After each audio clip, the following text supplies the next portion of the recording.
Welcome to this podcast about the habit mechanic games.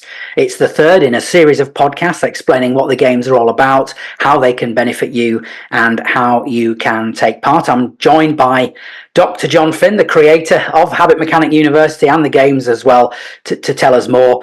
Now, Jon, in this podcast, we're going to talk about peak cognitive performance and how people can begin to improve it, get extra hours of peak cognitive performance every day, which I know you have been helping people with very successfully in recent times. So please do tell us more. Yeah, well, people might be more familiar with the term high charge brain states. And when you're in a high charge brain state, this is peak cognitive performance.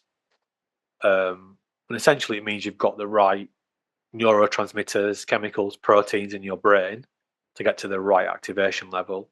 So you can really focus, you can think cleverly, you can think creatively, you can think strategically. It's when you're really at your best. And we know that every day, this is a limited capacity for the human brain. Our brain is a bit like a battery, literally, it runs on chemicals and electricity. And we can only get into those brain states for a limited amount of time per day. We call it a scarce cognitive resource. And what's happened, I think, particularly since the pandemic, is that it's become harder and harder to get into these peak cognitive performance states because we're being consumed by busyness, digital interruptions, or a brain function, bombarded by lots of things that create overwhelm. So people talk about brain fog and imposter syndrome and all this stuff that just points towards your brain's not working very well. And what we see is that on average, people might be doing 1 or 2 hours of peak cognitive performance per day, but that means that they're leaving 3 or 4 hours on the table. So what we see is that by following our methodology, and this is the methodology that we're gamifying now in the habit mechanic games, is that you're able to unlock at least an extra 3 hours of peak cognitive performance every single day. And the beauty of this is doing that not only makes you feel good about yourself because you actually achieve things, your brain works better, you make progress, you get to the end of the day and you feel good about yourself, but it also means that you're able to do work consistently that AI can't do. So, I think we're in a really interesting period of history where I think it's almost going to be a bit like the COVID pandemic, where it kind of people became aware of it and what's this thing, and it seems to be having quite a negative impact. And all of a sudden, bang, there was lockdown. I don't think AI integration will happen quite as dramatically as that, but I think we're talking about that kind of pace. And what's going to happen is that you're going to have to do less work because some of the work you're going to do is going to get replaced by AI. But the kind of work that you're going to have to do is going to be peak cognitive performance work. So that's really is what our system is about. This is not a productivity hack. That's not what this is about. This is about spending more time in your optimal brain states. Because, of course, to get into more high charge brain states so you can do more peak cognitive performance work, it means you have to have higher quality downtime, proper sleep, proper rest, and just create a better balance across your life.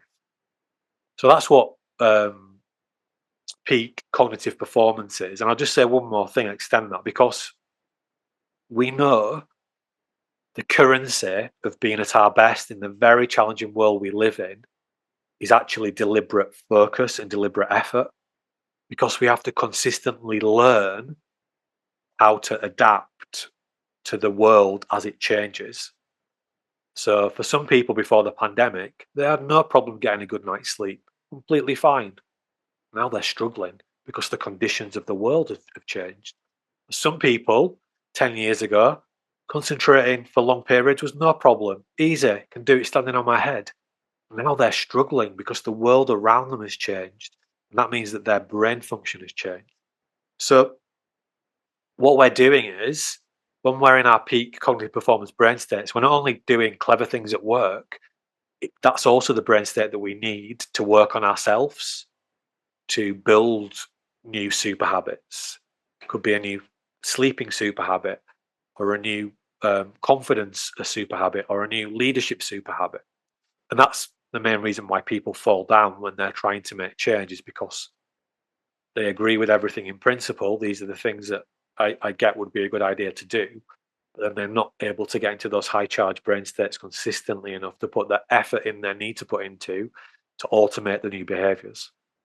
So I just want to get across how all encompassing the power of consistently getting in to peak cognitive brain states is. Yeah, it's funny. You just briefly on the AI revolution. I've heard so many people talk about learning to adapt to AI, and then when you drill into it, they just mean using a piece of software or a platform that's AI powered. I don't hear anyone else talking about it in the terms that you do, of this more fundamental shift where you need to be more innovative and creative as a human, and to do that you need to be giving your peak cognitive performance. So I think that's really fascinating. Now I do know that if people want to start improving their getting more peak cognitive performance every day, more hours, the place you guide them to start is with the peak cognitive performance test on the Tougher Minds website. Yeah, so there's an assessment on the homepage of the Tougher Minds website. It's not been there for long, so if you haven't checked it out, check it out. And that's getting you to think about practically how you are spending your time and what is getting in the way of you being at your best.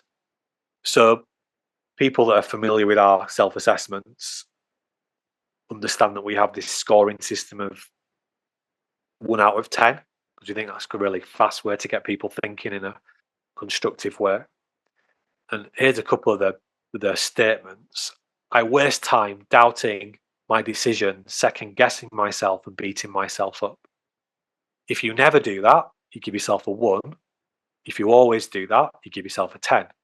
You're probably somewhere in between. Another one, my mind feels foggy and it slows down my work. If you never feel like that, you give yourself a 1. If you always feel like that, you give yourself a 10. I feel overwhelmed and I make mistakes that take time to fix, meaning it takes me longer to complete my work to a high standard. Again, if you always do that, you give yourself a 10. And if you never do that, give yourself a 1. So that's the kind of cadence. There's one here. I get distracted, including by my own self-doubt and negative self-talk, meaning it takes longer to complete my work to a high standard. So, and then we've got, some about a diet. We saw the data, didn't we, a few weeks ago, how junk food is costing the UK economy alone about 270 billion a year. There's an interesting aside. One of my clients was telling me that when government started to clamp down on the tobacco companies, they all went and bought fast food companies, and they laced lots of addictive substances into the fast food. But here's one to get you thinking about that. My diet choices leave me feeling sluggish, and it takes me longer to complete my work to a high standard. Never feel like that, you give yourself a 1. Always feel like that, give yourself a 10. And the final one, lack of regular exercise, 10,000 plus steps, elevated heart rate, reduces my mental energy and focus. So lack of regular exercise reduces my mental energy and focus. 1, never, 10, always. So that's a flavour. And then you ultimately get a score, and that score mirrors where your brain state is at. So we have 3 core score groupings. The highest score grouping is what we call the cross the bear profile. This is where your brain states are predominantly in the medium charge zone. So you're not doing enough recharge and you can't get into the high charge brain state. The middle score is what we call the jagged jewel. So you've got some good things going on, but still overly dominated by the medium charge brain states.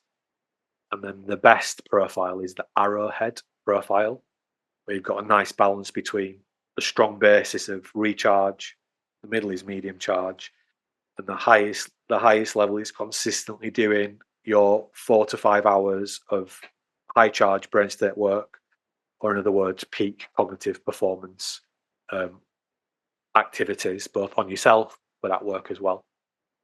Doesn't matter where you are, we're going to show you in the games how to move from where you are to a better profile. And even if you are in the arrowhead profile, I guarantee you can do significantly more peak cognitive performance work. We've seen that time and time again. And sometimes and very often, 3 hours, over 3 hours, consistently. We're not talking about burning out one day and then not doing anything for the rest of the week, or getting such a bad balance across Monday, Tuesday, Thursday, Monday, Tuesday, Wednesday, Thursday, that we're just flat out on Friday. We're talking about getting a consistent balance.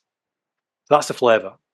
Yeah, great, John. So it's great to understand then that we've got this test, peak cognitive performance test. You've given us some insight into how you would analyze and categorize those outcomes for people. From there, then, what steps would people start to take? And of course, this is all part of the Habit Mechanic games in the Habit Mechanic University app. What steps would people start to take to get more peak cognitive performance every day? Yeah, so once they understand their brain state score and they understand in more depth what that means, so we unpack the different brain states step by step in the onboarding course in the Habit Mechanic University. We then start to think about our activation levels and understanding what brain states mean in terms of neurotransmitters and the activity of your brain, but in a really simple way through the lens of our activation model. And you start to map out what your activation looks like over the course of a day versus what you'd like it to look like. We then get you starting to think about what we call your future ambitious, meaningful story to get that motivation charged up. And then we show you how to create your first willpower story. And then you can go deeper into any of those areas if you want in the onboarding course. But that's the journey that we take you on, is we help you to understand where your brain state score currently is, what that actually means, and how you can step by step, in just as little as 10 minutes per day, start to do things differently that help you to rebalance. Again, not just high charge. It's about getting the balance between good recharge, good medium charge, and good high charge. And this is the reality. And I really understand what you're saying. AI seems to be everywhere. AI tools, AI this, AI that. What I've not heard anyone else talk about yet, and I believe we're the only people speaking about this, is it's okay adopting AI tools, but you need to ready your workforce to be able to optimally sync with how they use those tools. Because they're going to take some of our work, but they can't do everything that we can do. And the expertise we have can and is helping companies to get that balance right faster, so that they can really optimize the integration between AI and human beings. Humans are feeling overwhelmed and threatened by AI. The good news is when you learn how to create a willpower story and you habitualize that, that's going to help you to not only integrate AI efficiently and effectively into your day-to-day, but it's also going to help you to add much more value to the organization by bringing your best human self. And this is not just at work, this is life as well, because AI is going to come into everything that we do. So I think we can use it as a tool to empower us and speed up, helping us to be healthier, happier, at our best, get off this conveyor belt of just being busy. But there's a roadmap to doing that, and we've sort of done the hard work, if you like. All you need to do now is turn up to the games and just follow the step-by-step guide, and you'll get better results. Well, John, thanks for that. We'll talk more in the next podcast about using a willpower story and the concept of activation to really understand how they play such a role in delivering more peak cognitive performance for people. But just a reminder that the Habit Mechanic University games are part of the Habit Mechanic University app. You can take part, of course, if you're already a member of the app. If you've signed up to the app perhaps and haven't activated it yet, haven't started using it yet, well, the games are a perfect place to begin. If you're not yet a user of the Habit Mechanic University app, don't worry. You can download it from your app store and take part in a free trial, a free 14-day trial. And then, of course, you can take part in the Habit Mechanic games. So check those out, find out more. You can find out more about the Habit Mechanic games using the link in the description of this podcast. Jon, thanks for joining us. Thank you for listening, and bye for now.